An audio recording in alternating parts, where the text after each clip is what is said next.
Hey, week 16 of my at-home Camino.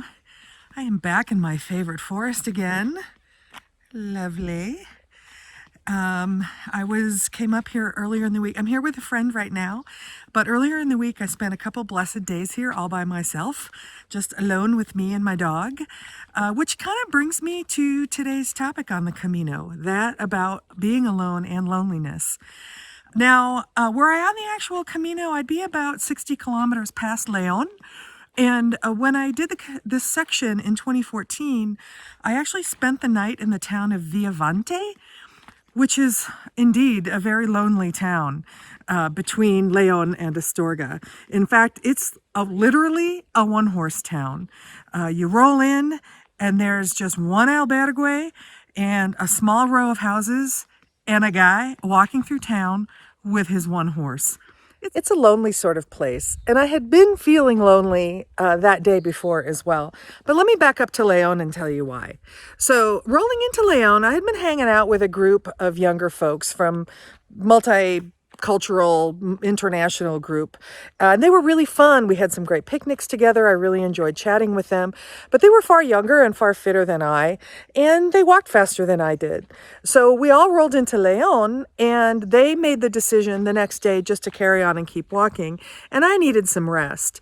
So I just did some errands in Leon, some shopping errands, and then I walked just 7 kilometers that day to the next town, and then spent the evening resting.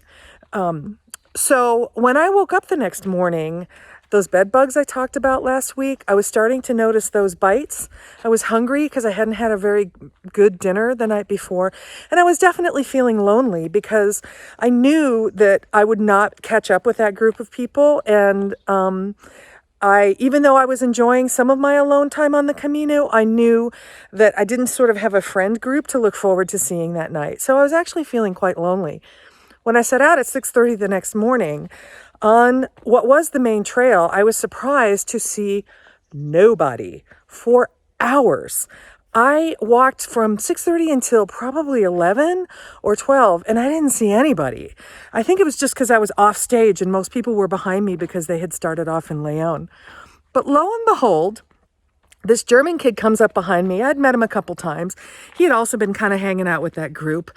And I knew him because he was kind of socially awkward, you know. He was just like awkward 18-year-old. He didn't quite know how to comport himself sometimes in a group. And but he was sensitive enough to know when he came up on me that day that I needed company, because I really had been feeling lonely. There had been some crying happening that day, and he just sensed that. And so he slowed down, and he spent the rest of the afternoon walking with me. And I was really grateful for that because he didn't have to do that. He could have said hi and carried on, but maybe he needed the company that day too. But I really did need it. And so I'm extremely grateful to him for doing that. And so we carried on together into the lonely town of Villavarte. We spent the night in the albergue and then carried on the next day. And then after that, I never saw him again either, but I have a fond spot in my heart for him because he was very kind to me on a day when I really needed it. And that's how it goes on the Caminos. Help arrives when you need it. Buen Camino.